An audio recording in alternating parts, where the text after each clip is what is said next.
ایک تحریک ہے انسانیت ابھیان، غالباً آپ لوگوں نے دیکھا اور سنا ہوگا، تو مفتی صاحب اس کے ذمہ دار ہیں۔ ہم لوگ حضرت مفتی صاحب سے جانیں گے کہ یہ تحریک کیا ہے، اس کے اغراض و مقاصد کیا ہیں، اور آئندہ اس کے سلسلے میں ان کی کیا عزائم ہے۔ بہرحال سب سے پہلے مفتی صاحب کو میں کہوں گا کہ ہمارے ناظرین کے لیے آپ کی آمد کے سلسلے میں کچھ آپ کا مختصر سا تعارف بھی کرا دیں، اور سب سے پہلے یہی سوال ہے سمجھ لیں کہ یہ جو تحریک ہے آپ کی انسانیت ابھیان، یہ کیا ہے اور اس کا طریقہ کار ہے، کس طرح اس میں کام کرتے ہیں آپ؟ تھوڑا ناظرین کے لیے تعارف ہو جائے، اس ضمن میں کچھ کہیں۔ بسم اللہ الرحمن الرحیم، السلام علیکم ورحمۃ اللہ وبرکاتہ۔ وعلیکم السلام۔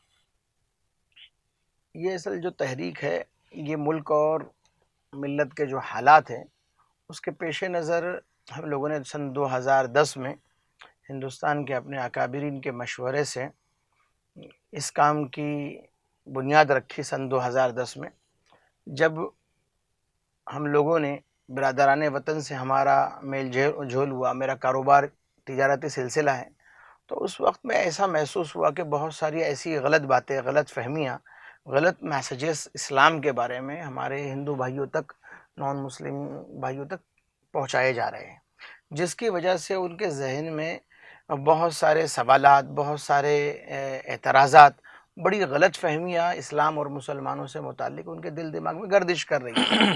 میڈیا کی بھی اس میں بڑی لاپرواہی رہی ہے کہ جو بھی چیزیں آئی اس کو توڑ مروڑ کے جو انہوں نے ایک مسلم لباس کے نام سے، داڑھی ٹوپی پگڑی کے نام سے جو ایک سلسلہ عام کیا ہے، اس وجہ سے بھی بہت سارا موقع ملا لوگوں کو غلط فہمی پیدا ہونے کا۔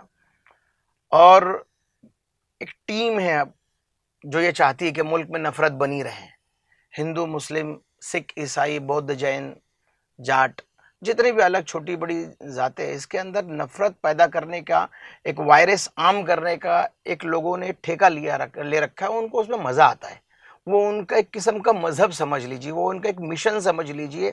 جیسے انگریزوں نے 200 سال یہاں جو حکومت کی، انہوں نے بھارت واسیوں کو دیکھ لیا، بھاپ لیا کہ اگر یہ لوگوں کو آپس میں لڑایا نہیں گیا تو ان پہ حکومت نہیں کی جا سکتی۔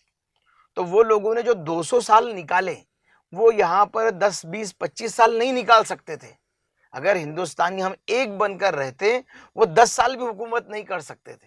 لیکن سب سے پہلا کام انہوں نے یہ کیا کہ مسلم نوابوں کو ہندو نوابوں سے، مسلم راجاؤں کو ہندو راجاؤں سے جو آپس میں دوریاں پیدا کر دی کہ ایک دوسرے سے خوف ہونے لگا اور ایک دوسرے سے نفرت ہونے لگی۔ اس نفرت کا فائدہ انگریز بڑی چھوٹی سی ٹیم کے ساتھ بہت بڑی قوم اور بڑے بھارت کے اوپر وہ لوگوں نے 200 سال تک راج کیا۔ جب اس بات کو بھارت واسی سمجھے، اس کو بڑا وقت ہو چکا تھا، تو اس کی ایک بہت اہم میٹنگ ایک لکھنؤ میں بھی آرگنائز ہوئی تھی، اور اس کی ایک اہم میٹنگ بامبے میں بھی تھی۔ اس کو لکھنؤ پیکٹ کہتے ہیں۔